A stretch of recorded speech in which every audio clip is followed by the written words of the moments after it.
Bienvenue sur Learning Wave, le podcast de la formation où fusionnent pédagogie, technologie et écologie. Je suis Rodolphe Senedella, cofondateur de l'agence Digital Learning Startwave, et à travers ce podcast, je vous embarque sur la vague du Digital Learning avec un regard vert où chaque approche pédagogique soutient un avenir plus durable.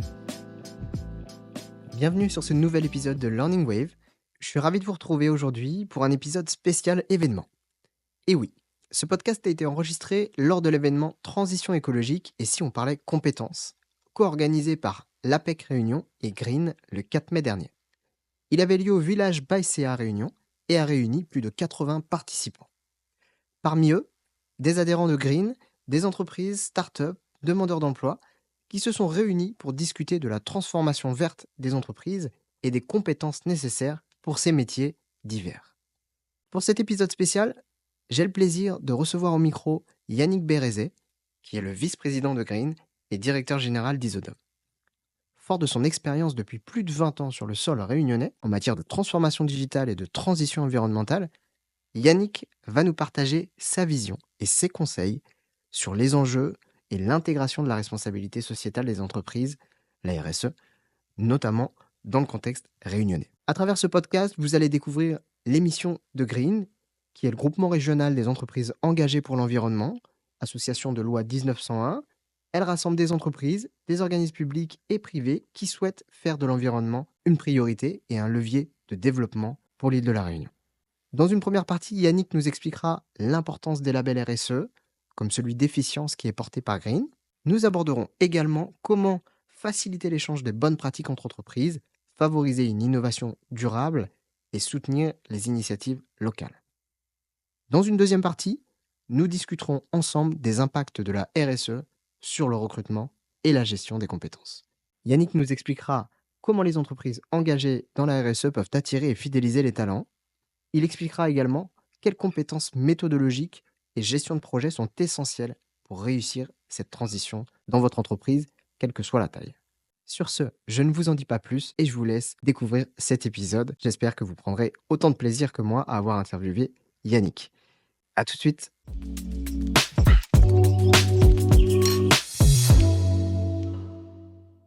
Merci à toi, Yannick, pour l'invitation. d'être présent aujourd'hui avec nous. L'objectif ici, c'est d'éclaircir un petit peu cette vision de la RSE qui est portée notamment par Green et puis par l'APEC et sur le territoire réunionnais, et de mieux comprendre ce qui se fait et comment on peut aujourd'hui amener les entreprises vers ce besoin de RSE qui est soit légal ou soit qui est de mission, vraiment d'ADN pur des chefs d'entreprise. Voilà, donc par rapport à ça, je te propose de commencer avec une question assez basique, mais qui a le mérite de reposer quand même le cœur du sujet. Est-ce que tu peux nous donner la définition du RSE, ou peut-être même ta définition du RSE, qui diffère peut-être de ce qu'on entend tout autour de nous? Le mieux, je pense, pour comprendre ce qu'est la RSE et en définir un peu les contours, c'est de regarder un peu en arrière de comment tout ça est né finalement. Ouais. Aujourd'hui, la RSE est au cœur des entreprises, de leur stratégie. Ça devient une évidence pour le plus grand nombre, et tant mieux, parce que c'était le but. Ouais. Et d'ailleurs, c'est le but d'une organisation comme Green que d'accompagner ce mouvement, mais ça n'a pas été toujours le cas. Et quand Green a été créé il y a 13 ans maintenant, c'était un peu une organisation pionnière en la matière, et les décideurs à qui on avait affaire en face de nous n'étaient pas forcément des gens convaincus. Alors, tu l'as dit dans la question, oui, certains y sont allés par la contrainte, parce que la réglementation leur imposait un peu les choses. Ouais. Mais la définition de la RSE, c'est tout simple, c'est la responsabilité, comme son nom l'indique, de l'entreprise. Donc ça part du constat que l'entreprise a un impact sur l'environnement plus globalement, sur son écosystème, mais elle peut aussi être une partie de la réponse à cette problématique. Et souvent d'ailleurs, quand on interroge les entreprises sur leur raison d'être, on va le faire de deux manières. On va d'abord les interroger sur qu'est-ce qui fait que la planète se porte moins bien de par le fait que votre entreprise existe. Sous-entendu, votre entreprise a un impact qui n'est pas très sympa sur l'environnement et globalement sur la planète. Ça donne une partie de la réponse. La seconde partie, ça va être, et qu'est-ce qui fait que la planète se porte mieux du fait que votre entreprise existe? Donc là, on va être plutôt sur les enjeux de entreprise à impact et donc entreprise responsable. Donc finalement, la RSE dans l'entreprise, c'est juste la matérialisation de son rôle et de sa responsabilité vis-à-vis des enjeux environnementaux et sociétaux.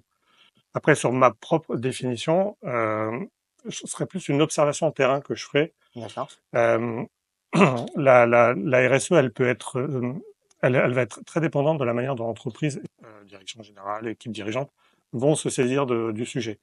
Et souvent, en fonction de l'interlocuteur à qui on va avoir affaire, pardon, dans l'entreprise, ça va tout de suite donner la tonalité du pourquoi du projet. Ok. Et donc, la définition, elle est finalement très liée à l'entreprise, à son secteur d'activité et surtout à ce pourquoi elle le fait, pour des enjeux de marque employeur, de différenciation concurrentielle, d'attractivité, de volonté de rayonnement international, Oui, il y en a de conscience pas mal, prise effectivement. sur le fait qu'il est de plus en plus important de prendre le capital humain au sens propre du terme comme un actif de l'entreprise. Enfin voilà, toutes ces raisons Je pense qu'on donnent une couleur un peu à ce qu'est la RSE dans l'entreprise. aura l'occasion d'y Voilà, revenir un exactement. petit peu sur ces raisons. Comment tu considères que la RSE est intégrée aujourd'hui dans le paysage des entreprises réunionnaises? Alors, comme je le disais, ça a pas toujours été le cas. Donc déjà, on observe quand même une évolution importante en la matière. Tout ce qu'on observe comme évolution, c'est ce qui fait que l'entreprise s'engage. Je le disais, c'est vrai que la réglementation, alors même que la RSE n'était pas encore un sujet pour les entreprises, a quand même beaucoup eu son effet sur le fait qu'un décideur à un moment donné se dise bah oui, en gros j'ai pas le choix, il faut que je m'engage et donc j'y mets les moyens, le temps et l'énergie nécessaires. Mais la nouveauté, c'est que dans cette population de décideurs, on a aussi maintenant des gens conscients, enfin conscientisés, convaincus, qui ont développé des convictions autour de ça et qui le font d'abord à titre perso. Et donc ça, cette initiative, elle se propage finalement à l'échelle de toute l'entreprise. Et le dernier aspect, c'est la performance économique. Derrière une démarche RSE efficace, bien sûr, efficiente, il y a aussi une volonté pour l'entreprise de gagner en performance. Et ça, forcément, la performance, un décideur, ça lui parle, quoi, en Ouais, donc même les entreprises réunionnaises fait. s'y mettent et fortement. Aujourd'hui, je crois il y a 140 entreprises qui ont rejoint Green. Oui, exact. Euh, En termes de croissance par rapport aux années précédentes, ça représente quoi? Alors, on est parti de loin, hein, au tout début, et ça s'est beaucoup accéléré, surtout, on a eu, à toute chose malheur est bon, comme on dit, mais c'est vrai que la crise Covid a quand même beaucoup interrogé les entreprises sur justement leurs responsabilités vis-à-vis de leurs parties prenantes, comme on dit, et de leurs collaborateurs aussi, parce que dans la RSE, il y a le volet environnemental, mais il y a le volet qualité de vie, conditions de travail. Ouais, Donc, il y a eu un vrai coup de boost du fait du Covid, d'accord. qui a percuté les entreprises et qui a complètement réinterrogé les modèles.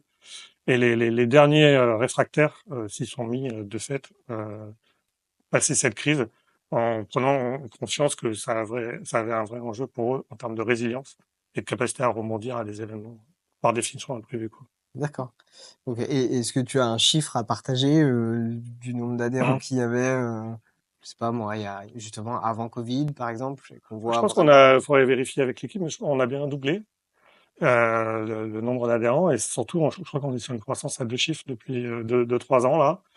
Et ce qui est intéressant aussi, c'est de voir, c'est que on a tendance à faire le raccourci RSE grand groupe, Ouais, grosse PME, et pas du tout. En fait, la RSE, c'est l'affaire de tous. Et derrière, parmi les derniers adhérents qui ont rejoint Green, il y a aussi des très petites entreprises, ce qui est le plus gros en plus du tissu économique de la Réunion. Donc voilà. Après, ce qui est intéressant dans ce modèle communautaire autour de la RSE, c'est que justement que les petites entreprises côtoient les plus grosses ouais. et que par échange de bonnes pratiques, d'expériences, de retour terrain, finalement, elles sont intéressées directement par le fait de collaborer ensemble. Et puis souvent, les petites entreprises sont les fournisseurs des plus grosses. Et donc, quand un grand groupe déploie une stratégie RSE, elle va imposer à ses fournisseurs un certain nombre de choses. Tout ça crée un effet communautaire et de Ouais. mouvement qui est intéressant, quoi. Donc finalement, si le grand groupe qui est assez prestataire, qui d'eux-mêmes rejoignent aussi Green, c'est C'est gagnant-gagnant et gagnant, gagnant, finalement gagnant, parce que Green, c'est aussi la raison d'être de Green, d'avoir cet effet de masse. circulaire. Finalement, on est dans cette Exactement. économie circulaire où les partenaires, les parties prenantes de Ouais. Green deviennent des partenaires s'ils ne le sont pas déjà finalement. Ouais, souvent on dit l'expertise, elle est pas forcément Green, c'est pas forcément un pôle d'expertise. Ouais, L'expertise, elle vient des entreprises elles-mêmes, en fait. Vous C'est ça êtes qui est intéressant. un facilitateur, Exactement. exactement. OK. Il y a une des choses, phares qui a été mise en place par Green, c'est, le label Efficience, Ouais. qui a été porté aussi par d'autres, ou Qui est coporté relayé, ouais, tout à fait, par par des d'autres partenaires, acteurs. ouais. Il y a beaucoup de labels et de certifications qui existent aujourd'hui, autour de la RSE. Ouais. Est-ce que c'est indispensable pour une entreprise et une entreprise réunionnaise d'avoir un label ou une certification RSE aujourd'hui? Alors, 2 éléments de réponse. D'abord, pour être un peu technique, mais c'est important d'avoir ça en tête, donc la RSE, il y a plusieurs référentiels. Le plus connu, c'est ce qu'on appelle l'ISO 26000. Mmh. Donc c'est le référentiel international, de standardisation de l'approche RSE, qui à l'inverse d'autres référentiels n'est pas certifiant. C'est-à-dire qu'on n'est pas RSE ou on l'est pas, comme on peut être certifié ISO 9001 ou ne pas l'être. Et D'accord. donc derrière ce référentiel sont apparus toute une constellation, je dirais, de labels, mais dont la vocation est différente et qui répondent à des enjeux stratégiques différents. Il y a des labels qui ont plutôt vocation à aider l'entreprise à rayonner à l'international. Il y a d'autres labels qui vont plutôt faire la promotion des circuits courts, de l'ancrage territorial, ce genre de choses. Et c'est un peu nouveau, il y a aussi des labels, une apparition de nouveaux labels plus sectoriels, dans l'industrie, dans le tourisme, voilà, dans le BTP par exemple. Donc efficience, dans ce contexte-là, il répond à l'enjeu des entreprises locales, donc c'est un label pays, Ouais. qui est calqué sur l'ISO 26000, donc qui est un référentiel international, qui est plutôt, ça c'était la volonté d'entrer, d'avoir cette caution internationale. Certain niveau de qualité, Exactement. apporté, ouais. Pour autant, sans en avoir toute la contrainte ou peut-être un certain nombre d'exigences qui concernent moins les entreprises locales et qui sont moins adaptées au territoire. Donc, inspiré d'un référentiel international, construire un label local qui soit adapté au secteur d'activité de l'entreprise, de la Réunion, pardon, aux tailles d'entreprise, pour y revenir, parce que, encore une fois, c'est beaucoup de petites entreprises, D'accord. et à des enjeux qui sont juste liés à la géographie de notre île et à tout ce que la responsabilité des entreprises peut comporter comme impact sur l'environnement, par exemple. Et après, est-ce qu'une entreprise est obligée d'être labellisée? J'ai envie de dire non. Et d'ailleurs, beaucoup d'entreprises pardon, font de la RSE sans le savoir. OK. C'est souvent le constat qu'on fait, en fait. Les entreprises nous disent, voilà, j'aimerais engager une démarche, par où je commence? Eh ben, on leur dit, bonne nouvelle. Vous êtes déjà dedans. Vous savez pourquoi? Parce que, voilà, et là, Green propose, par exemple, un pré-diag qui permet en 2 demi-journées pour une entreprise de se dire, déjà d'avoir les idées claires sur où est-ce qu'elle en est. Est-ce Ouais. que j'ai déjà des initiatives exemplaires dans Sans le mon savoir, entreprise? est-ce que j'ai déjà mis en place Exactement. des choses au niveau de Et la éventuellement, publicité ou autre? voilà, et éventuellement, quel est le gap à aller compenser pour tendre vers des logiques de labellisation. Mais encore une fois, souvent je dis on peut être labellisé RSE et que ce soit pas sincère ni incarné dans l'entreprise, et à l'inverse faire beaucoup de choses sans forcément communiquer beaucoup et être pour autant dans la réalité de l'action, quoi. Alors, bah, justement, il y a eu une nécessité, pour vous d'adapter et d'avoir ce label, territorial, Ouais. qui se nomme Efficience. Il existe depuis quand? Alors, efficience, dans les premières versions, ça doit faire 8 ans. D'accord, Voilà, donc j'ai un mi-parcours de l'histoire de Green en quelque sorte. OK. Oui, donc c'est quand même, précurseur, Ouais. c'était vraiment Et précurseur, sur franchement, le marché. aujourd'hui, on perd conscience de ça, mais la RSE, il y a 8 ans, c'était très loin d'être une évidence pour les entreprises. Mais il y avait quand même déjà des gens qui étaient, Il y avait des entreprises un peu pionnières et sensibilisés et qui, qui avaient voilà, envie de mettre ça en avant, exactement. et justement, si on revient sur l'intérêt de ce label, pourquoi une entreprise aurait intérêt à prendre ce label Efficience plutôt qu'un autre sur le territoire réunionnais? Qu'est-ce que ça peut lui apporter concrètement? Alors ça va se jouer à plusieurs niveaux. D'abord, il faut bien avoir en tête que, je le disais, l'entreprise, elle part souvent pas de zéro, donc il y a déjà des choses qui existent. La problématique, c'est plutôt de structurer, de prioriser, d'organiser. Donc pour prendre une démarche autour de la RSE, calquée sur un référentiel, a ce mérite de définir le contour du plan d'action, de structurer les différents sujets en fonction des priorités de l'entreprise et d'organiser d'un point de vue méthodologique la démarche autour du projet. Donc, efficience ou un autre, hein, c'est vraiment l'aspect méthodologique qui va primer dans l'approche. Le deuxième aspect des choses qui est intéressant, c'est que quand on s'inscrit dans une démarche de labellisation RSE, derrière, il y a une finalité qui est d'intégrer une communauté. Donc des experts vont venir aider l'entreprise à se structurer, etc. Mais l'entreprise va aussi avoir l'opportunité d'aller échanger avec d'autres entreprises de son secteur ou de sa taille ou dans un contexte complètement différent, mais surtout d'échanger sur la manière de s'y prendre. Et c'est vraiment une expérience à la fois positive de qu'est-ce que vous avez fait dans votre entreprise qui a fait que votre plan d'action ait bien fonctionné, mais expliquez-moi aussi des choix que vous avez faits qui n'ont pas été efficaces D'accord. pour que j'apprenne de ça, en fait. Donc, derrière une approche RSE, il y a aussi cette idée de communauté, d'intégrer une communauté. Et De ça, c'est partage, une vraie richesse. Ouais. Est-ce que, est-ce qu'il y a un avantage aussi en termes de financier? Je crois savoir que dans les appels d'offres, on a de plus en plus, aussi cette sollicitation, ou en tout cas ce critère-là qui rentre en compte.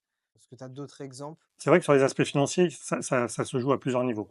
D'abord, une démarche RSE efficiente, c'est un gain de performance. Donc, quelque part, c'est de la performance économique pour l'entreprise, que ce soit en termes de facture énergétique, mais aussi en termes de gestion des ressources humaines, parce que l'équipe, le collectif va rester engagé et fidèle à une raison d'être et à une direction générale, etc. Donc ça, quelque part, ça se traduit forcément d'un point de vue économique. La nouveauté, enfin, l'aspect économique rattrape maintenant les entreprises aussi sur l'accès au financement. Et ça, c'est peut-être ça l'aspect un peu plus nouveau. Mmh.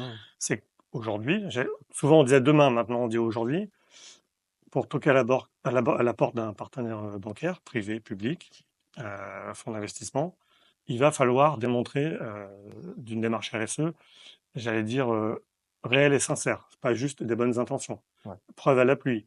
Euh, des bilans carbone depuis plusieurs années. Ça va être du reporting extra-financier, donc la mesure d'indicateurs autres que les seuls indicateurs comptables ou fiscaux. Et d'ailleurs, de plus en plus, la manière dont on va apprécier la valeur d'une entreprise, certes, ça restera quand même le cœur, les aspects économiques, voilà, on se refait pas, seront toujours bien présents, mais de plus en plus, ces aspects extra-financiers, sur les indicateurs sociaux, sur les indicateurs environnementaux, sur les indicateurs de gouvernance, vont permettre de noter même les entreprises. Et cette note, elle sera un sésame pour pouvoir aller chercher des financements notamment. Et comme tu le disais, l'autre aspect plus métier, c'est l'accès à la commande publique. Aujourd'hui, on a de plus en plus cette logique d'éco-conditionnalité, c'est-à-dire quand je réponds à un appel d'offres, qui plus est sur une île, voilà, si je peux faire état de circuits courts, d'impact territorial, d'ancrage et de choses qui servent le territoire, je maximise malgré tout les chances. Alors, c'est pas du favoritisme, hein, qu'on s'entend, hein, c'est Ouais. vraiment rajouter le petit plus qui fait que la note de l'entreprise sera peut-être un peu meilleure Oui. que si elle était complètement C'est dans le c'est four. jamais un critère décisif dans Non, le sens où, jamais. au niveau des points, accordés, par, celui qui a fait l'appel d'offres, mais effectivement Exactement. ça pèse dans la balance, et mis bout à bout, ça peut être, un motif de différenciation par Et rapport à des entreprises qui n'ont pas entamé cette démarche ou qui sont, pas aussi avancées potentiellement. c'est là où un label local prend tout son intérêt. Encore une fois, ça dépend de la stratégie et de l'objectif que poursuit l'entreprise. Moi, si un client ou un prospect me disait, moi, mon but, c'est de rayonner à l'international et d'ouvrir le marché nord-américain, bah, je lui dirais peut-être moins efficience dans un premier temps. Ça peut être un tremplin. D'ailleurs, Ouais, moi, j'ai tendance à pas mettre les labels en concurrence. Pour moi, efficience, c'est la première étape d'un ISO 26000 plus structuré demain si l'entreprise le souhaite. ouais. Mais surtout, pas perdre de vue ce qu'on en attend en retour, au-delà du fait de s'engager dans la démarche.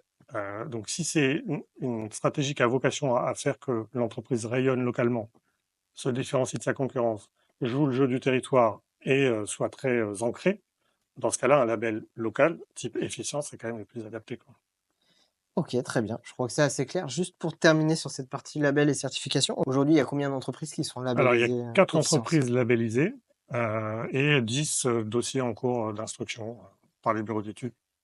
D'accord. Je te propose, Yannick, de poursuivre et de avoir ce troisième thème qui est le thème du jour, RSE, emploi, compétences. Ouais. Ma première question, est-ce que dans les entreprises qui aujourd'hui accèdent au label efficience ou veulent accéder au label efficience via Green, est-ce qu'elles sont plutôt déjà dans une démarche où elles ont une direction RSE, par exemple, ou est-ce que c'est plutôt des actes, on va dire, individuels, peut-être à la base, des ambassadeurs qui se sont peut-être autoproclamés ou qu'on a invités à pousser la porte du RSE?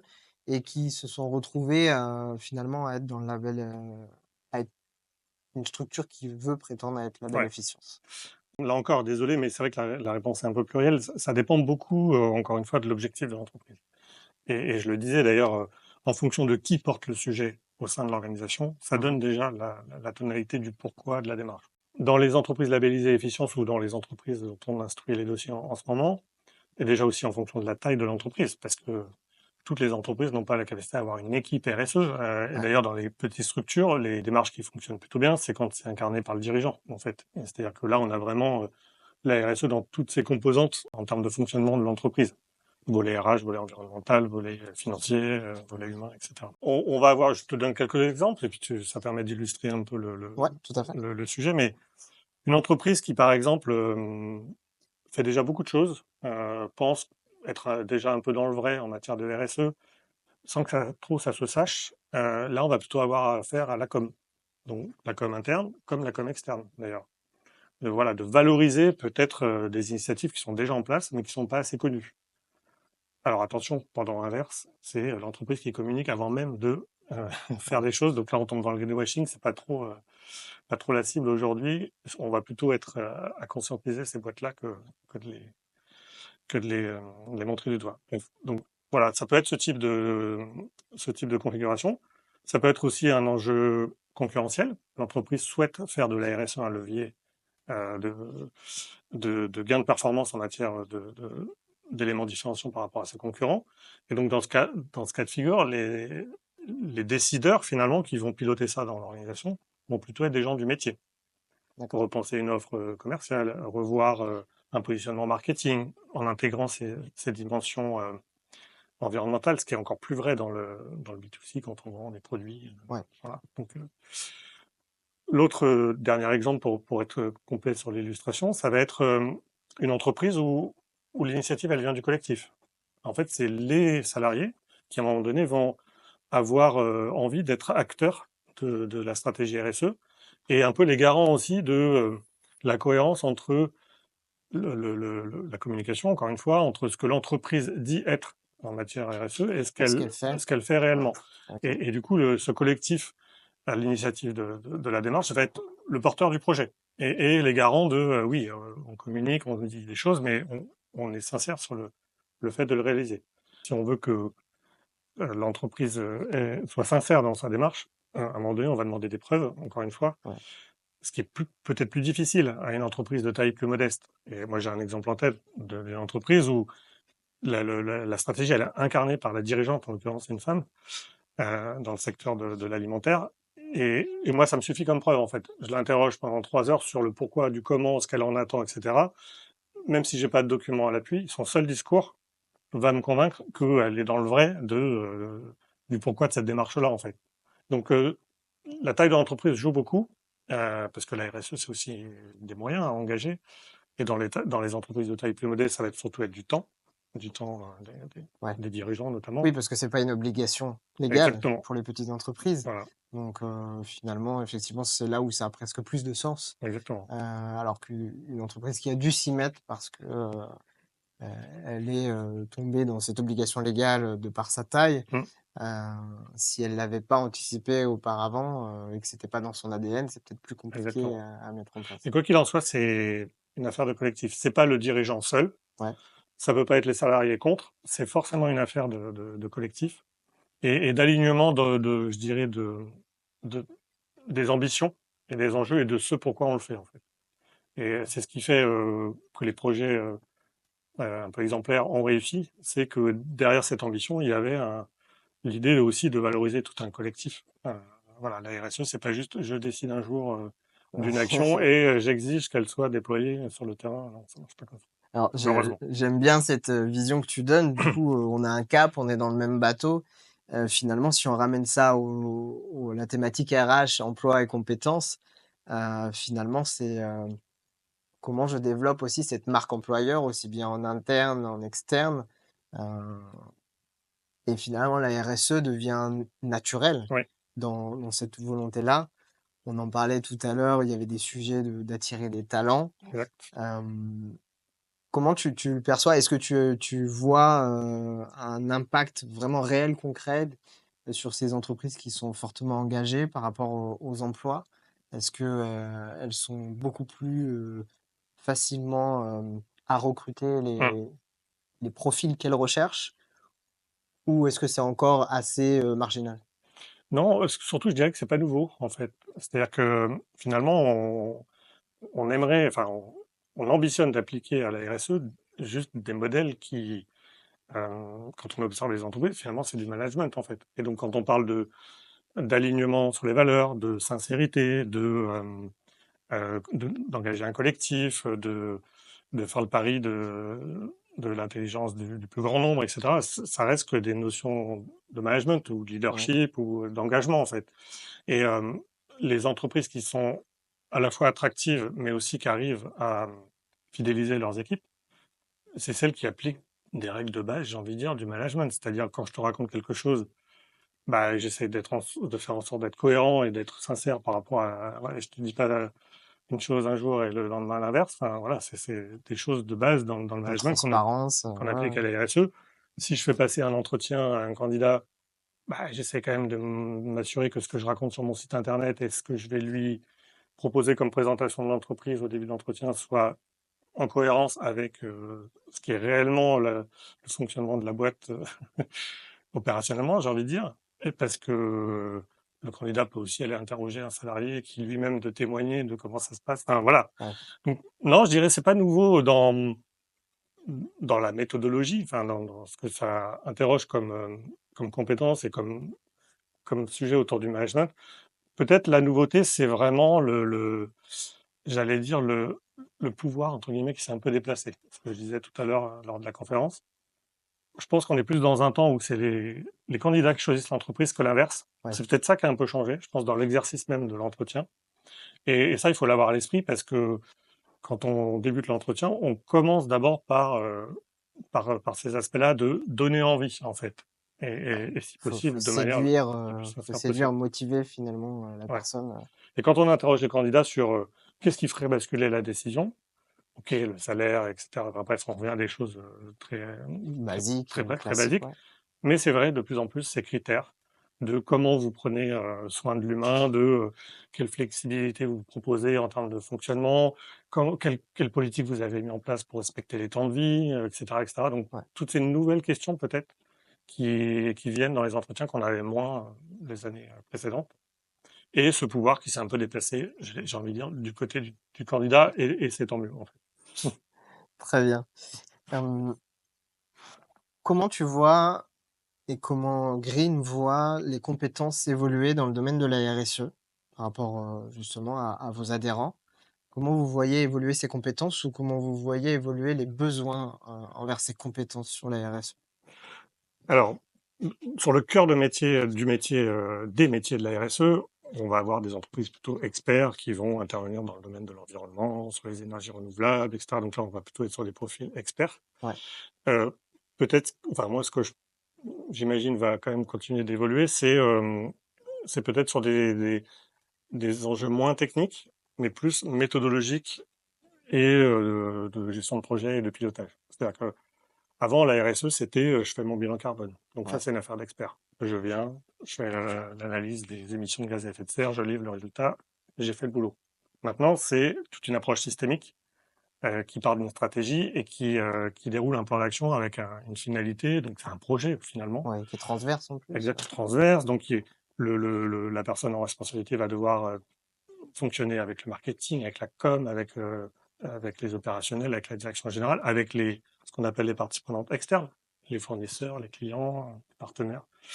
Donc, de plus en plus des compétences, au-delà de l'aspect technique et du sujet en tant que tel, je pense de plus en plus de compétences méthodologiques, de gestion de projet, de pilotage, de D'accord. capacité à arbitrer des décisions, à prioriser et de faire un collectif. Donc, être le facilitateur qui fait que toutes les parties prenantes travaillent ensemble.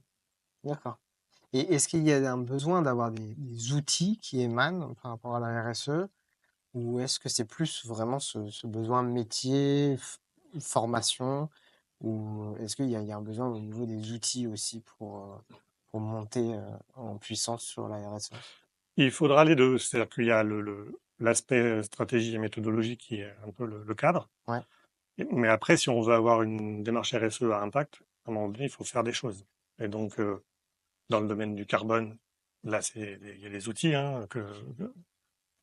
qui sont à disposition des entreprises. Ça peut être des outils autour de la performance énergétique. Ça peut être des outils ou des plateformes qui permettent de répondre aux enjeux de circularité, de mise en relation de fournisseurs, d'entreprises, de circuits courts, etc. Ça peut aussi être des outils, parce qu'on est quand même sur la thématique RH, Ouais. des outils autour du management, en fait, de la qualité de vie et les conditions de travail. C'est pas juste je mets un baby-foot dans le hall. C'est qu'à un moment donné, il faut que je déploie une politique salariale avec des outils, des choses des choses incitatives autour du partage de la valeur, par Ouais. exemple. Est-ce que tu Ou as un exemple de l'outil qui marche justement sur la QVCT ou... l'outil, encore une fois, sans réinventer des choses, c'est simplement s'intéresser à l'humain, c'est-à-dire des parcours de carrière. Juste respecter, enfin, être au rendez-vous des entretiens annuels, être à l'écoute des attentes en termes d'évolution, avoir un vrai plan de formation. C'est-à-dire des choses qui à la fois répondent aux enjeux stratégiques de l'entreprise, mais aussi aux demandes des équipes. Ouais. Les gens ont envie de grandir, évoluer, se former. Que ce plan d'action il soit soutenu, financé. On a eu l'intervention d'organismes tout à l'heure, mais aussi que ce soit un sujet de stratégie finalement. Parce que former des collaborateurs, former des équipes, c'est faire que l'entreprise se réinvente.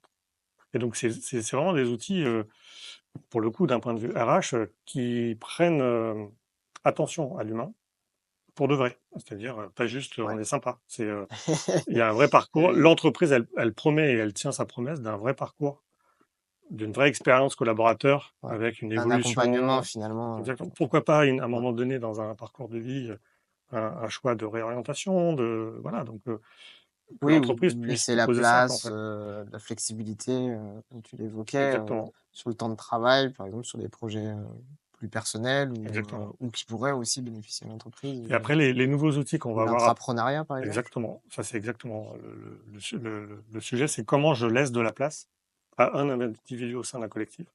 Pas uniquement dans l'exécution de ce pourquoi il est embauché, il a été embauché, c'est-à-dire Ouais. sa fiche de poste. C'est contribuer à quelque chose de plus grand que que son seul rôle opérationnel.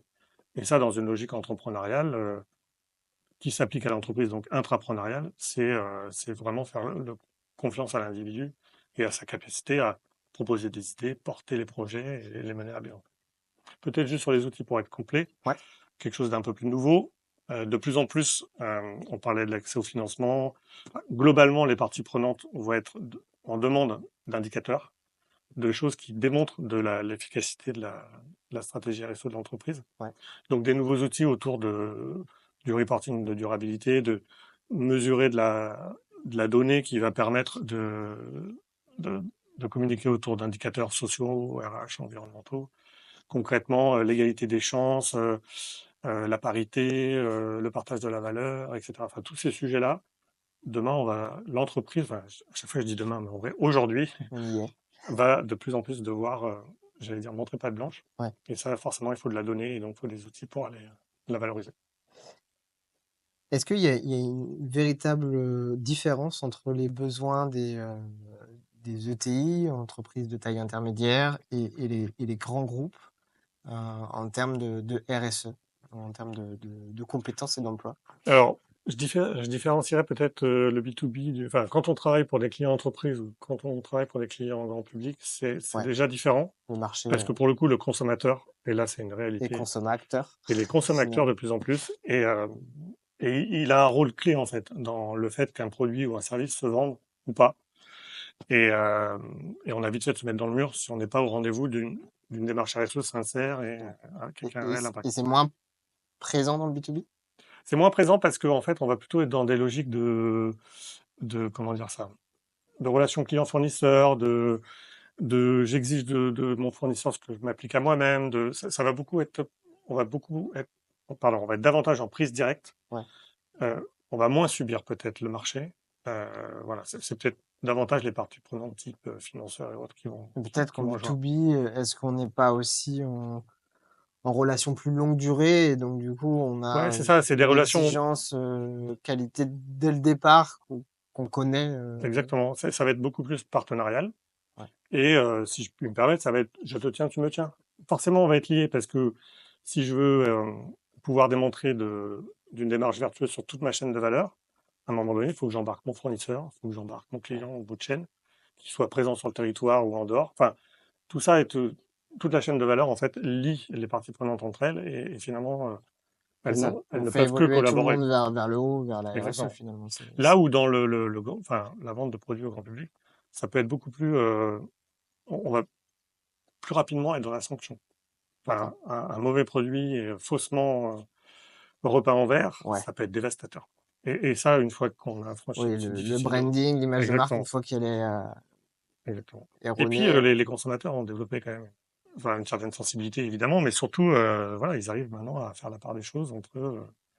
On lui fait plus quoi au Ouais. consommateur. Non. Ça c'est plutôt la C'est bonne plutôt une bonne chose, effectivement. Exactement. Dernière question, pour conclure, cet entretien, Yannick. Est-ce que tu peux, évoquer un petit peu les actions que vous mettez en place pour, les adhérents ou les entreprises qui sont pas forcément tout le temps adhérentes non plus, Ouais. Mm. pour les accompagner justement dans la RSE ou se sensibiliser, comme cette journée, cet après-midi, Ouais. donc qui a été co-organisée avec l'APEC. Mhm. Qu'est-ce que vous mettez en place tout au long de l'année finalement chez Green? Alors beaucoup de choses. Après, on aimerait faire beaucoup plus, mais on est contraint par le temps et les moyens. Mais déjà, on a plusieurs cibles. Ça, je pense que c'est dans la raison d'être de Green, c'est continuer d'éveiller les consciences pour une cible d'entreprise qui est peut-être pas encore dans la démarche et peut-être même pas complètement convaincue. Donc ça reste aujourd'hui encore un public qu'on D'accord. adresse. Et puis après, ça va être sur les entreprises qui, pour le coup, sont déjà engagées dans la démarche, de les accompagner à structurer et à développer leur plan d'action autour de la RSE et surtout d'aller de plus en plus vers des logiques d'impact mesurables. Donc d'être capable d'aller au bout de la démarche et de démontrer d'un gain au final pour l'entreprise. Donc en termes de cible, on a toujours un peu ces deux grands publics. Euh, J'en ajouterais peut-être un troisième d'ailleurs, qui est une vraie réflexion du moment qu'on a là, c'est ceux qu'on a réussi à convaincre, Ouais. et qui peut-être on y verrait le risque d'essoufflement, de dire voilà, ok, bon, j'ai fait tout ce qu'il faut, maintenant comment ça devient, j'allais dire, en vitesse de croisière, ça fait partie intégrante du fonctionnement de mon entreprise et que je reste vigilant au fait que le soufflet ne retombe pas en quelque sorte. Donc ça, Ouais. c'est peut-être un nouveau public D'accord. de gens qui étaient peut-être pas conscients, qu'on a embarqués, qu'on a convaincus, qui sont dans la démarche, et maintenant, faut soutenir le rythme. Bah, c'est intéressant parce que ça évoque vraiment une évolution de la maturité des Exactement. entreprises sur le sujet et c'est porteur d'espoir et de positif Ouais, pour la Réunion et pour le rayonnement des entreprises exactement. Ouais. réunionnaises dans Et l'océan après, Indien en plus. voilà, une fois qu'on a un peu identifié ces cibles, c'est après, donc ça va passer par différents outils ou événements du type de celui qu'on a organisé cet après-midi, qui part de l'idée de se dire, alors la RSE, on l'a dit, hein, C'est un vaste c'est sujet, hyper ouais. large. Donc voilà, on va essayer plutôt de décliner thématique par thématique, d'aller faire de la pédagogie sur à peu près tous les sujets, de manière à être quand même assez complet sur par rapport aux attentes que peuvent avoir les entreprises. Si on ne faisait que du carbone ou que de l'économie circulaire, on serait en partie dans le vrai, mais on ne répondrait pas aux enjeux de l'ensemble des entreprises, en tout cas à ce qui nous remonte comme besoin. Donc essayer de... Alors des fois c'est un peu frustrant parce que effectivement on aimerait faire plus, mais au moins d'avoir en fil conducteur ces différents sujets et concepts que traite la RSE. Et puis après, c'est de trouver des formats d'échange, de mise en relation, de faire que les gens se rencontrent, des experts, des entreprises entre elles, des experts entre eux. Cet aspect communautaire que j'évoquais, un peu ce qu'on a eu dans l'audience cet après-midi, Ouais. où on avait à peu près toutes les catégories d'acteurs représentés. C'est ce qui fait la richesse de ce type d'événement. Voilà, ça peut être des événements plutôt, je pense à la conférence ou la journée de la RSE qu'on a organisée l'année dernière, qui a réuni beaucoup de monde, mais ça peut être aussi des petites choses, comme doit être la RSE d'ailleurs, une somme de petites actions. Ouais, ouais. Un petit déjeuner au cluster avec une dizaine d'adhérents ou non-adhérents qui viennent, qui se rencontrent, pour qui ça va être peut-être l'événement qui va faire que ça va déclencher quelque chose derrière et on aura tout gagné. Voilà, donc on essaie de caler ça, d'être régulier dans l'agenda tous les mois, assez régulièrement, petit déjeuner, after work, conférence, Ouais. voilà, Newsletter, il y a la newsletter et Dieu sait que le contenu, il y en a. Après, la page essaie, LinkedIn, etc. on essaie d'être vigilant, on va pas non plus assommer les entreprises là-dessus, mais bon, voilà, à notre échelle, comme on dit, chacun fait sa part. Le cluster essaie de faire la sienne. Ouais, l'image du colibri. Exactement. En tout cas, merci beaucoup Yannick Merci d'avoir été pour l'échange. avec nous, d'avoir éclairé, je l'espère, les personnes, les chefs d'entreprise ou futurs chefs d'entreprise sur la RSE, sur le rôle de la communauté, qui fait quoi, même si on n'a pas abordé toutes les parties prenantes, mais il y en a beaucoup. Un peu plus de temps. Voilà. Mais en tout cas, je vous invite à aller sur le site de Green. Je crois que c'est clustergreen.re. Je vous mettrai le lien. Et puis, suivez aussi sur LinkedIn, sur la page LinkedIn. Abonnez-vous à la newsletter ou allez rencontrer directement Yannick, Sandrino, toute l'équipe autour de Stéphanie, Flora, Green qui œuvre pour faire des entreprises réunionnaises, effectivement, les porteurs aussi de la RSE, les porteurs de ce territoire local qui a ses richesses. Il y a beaucoup de belles choses. Donc, merci beaucoup. Merci à toi. À bientôt. À bientôt. Merci d'avoir écouté cet épisode. J'espère que vous l'avez apprécié. Si c'est le cas, n'hésitez pas à laisser une bonne note sur les plateformes de streaming, Spotify ou Apple Podcast et de le partager autour de vous. Sachez également que si vous souhaitez développer votre RSE, chez Startweb, nous combinons l'expertise du digital learning avec celle de notre bureau d'études RSE afin de vous guider efficacement dans votre transformation écologique. De l'audit initial à la mise en œuvre, en passant par l'animation d'ateliers, de fresques collaboratives ou encore de formations blended learning, nous accompagnons vos collaborateurs, vos managers et membres du board pour faire de votre entreprise un modèle de responsabilité environnementale. Si vous souhaitez en savoir plus, n'hésitez pas à consulter notre site web startweb.fr ou à nous retrouver sur LinkedIn. Merci et au prochain épisode.